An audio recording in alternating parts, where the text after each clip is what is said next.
কুরবানির ঈদ করতে আমরা আজকে চলে গিয়েছিলাম গ্রামের বাড়িতে। আসসালামু আলাইকুম এভরিওয়ান, সবাই কেমন আছেন? আশা করি সবাই অনেক ভালো আছেন। তো আজকেও একটা ট্রাভেল ব্লগ ভিডিও আপনাদের সাথে শেয়ার করব, তাই অবশ্যই পুরো ভিডিও শেষ পর্যন্ত দেখবেন, আশা করি ভালো লাগবে। তো আমরা সকাল সকাল উঠে প্রথমেই এয়ারপোর্ট দিয়ে গাবতলী চলে আসলাম এখানকার বাস স্ট্যান্ডে বাসের টিকিট কাটতে।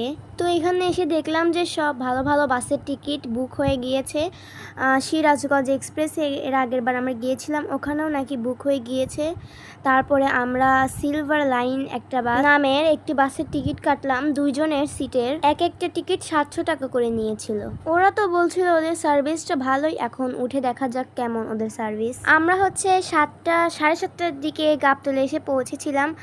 ওই সময় এসে টিকিট কাটছি, আর আমাদের বাস আসবে হচ্ছে 8টার দিকে নাকি। তো আমি দাঁড়িয়ে থাকতে থাকতে আমার পাটা ব্যথা হয়ে গেছিলো, এখন কি করব, ভিতরে যায় বসছিলাম। টিকিট কাউন্টারের আমাদের ব্যাগপত্র ছিল 3টা, আর হাত ব্যাগ ছিল 2টা, আর খাবারের ব্যাগ ছিল একটা। খাবারের ব্যাগে কুরকুরে চিপস ছিল, পানি ছিল, আর বাড়ির জন্য একটা কেক বানিয়েছিলাম, টাপ কেক, ওইটা আমি পেজে শেয়ার করেছি, মানে ছবিটা। তো খাবারের ব্যাগে এগুলোই ছিল, এগুলো আমরা হাতেই নিয়েছিলাম। তো যাই হোক, 8টা বাজার সাথে সাথে বাস চলে আসছে এবং আমরা বাসে উঠে গেলাম। বাবা বাসে আমাদের উঠিয়ে দিয়েছে আমাদের ব্যাগপত্র সহ।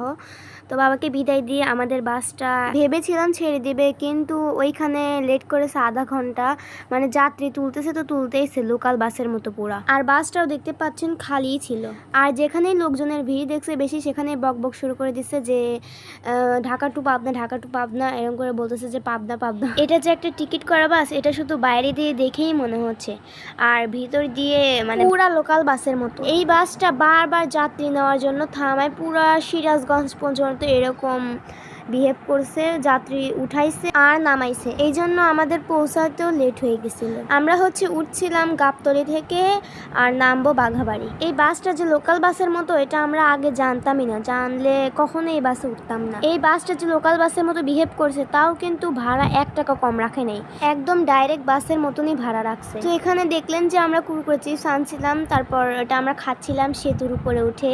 আর এই ব্ল্যাক কালারের কুরকুরে চিপসটা কিন্তু আমার কাছে অনেক ভালো লাগে অন্য সব কালারের তুলনায়। এটা একটা চিকেন ফ্লেভারের মতো টেস্ট, এর জন্য আমার কাছে অনেক ভালো লাগে। তো এই যে আমরা আমাদের যমুনা সেতুতে উঠে গিয়েছি, দেখতেই পাচ্ছেন। তারপর যমুনা সেতু পার হয়ে সিরাজগঞ্জের ফুড ভিলেজে আমরা আমাদের ব্রেক দিয়েছিল 20 মিনিটের। তারপর এখানে আমরা একটু নামলাম।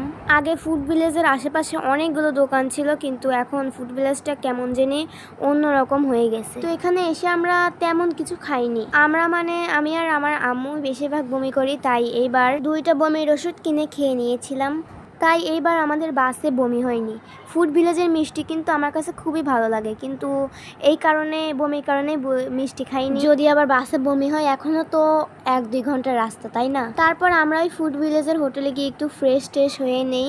তারপর আমরা এখান থেকে একটা পেয়ারা মাখা খাই। এখানকার পেয়ারাটা তেমন একটা ভালো ছিল না, প্রত্যেকটাই নরম নরম ছিল আর কেমন জানি দাগ দাগ ছিল। তো যেটা ওই আঙ্কেলের হাতে দেখতে পাচ্ছেন, ওইটা আমরা তাও বেছে বেছে দিছি। ওইটা কেটে আমাদের একটা পলিথিনে করে লবণ দিয়ে মাখিয়ে দিয়েছিল। এটা যদি আরো ভালোভাবে কাসুন্দি দিয়ে মাখিয়ে দিত, তাহলে হয়তো আরো মজা লাগতো। তো যাই হোক, আমার ভাইয়া একটা জুস কিনলো, আর পেয়ারাটা খেতে খেতে আমরা বাসের দিকে গেলাম, কারণ আমাদের বাস ছাড়ার টাইম হয়ে গিয়েছিল।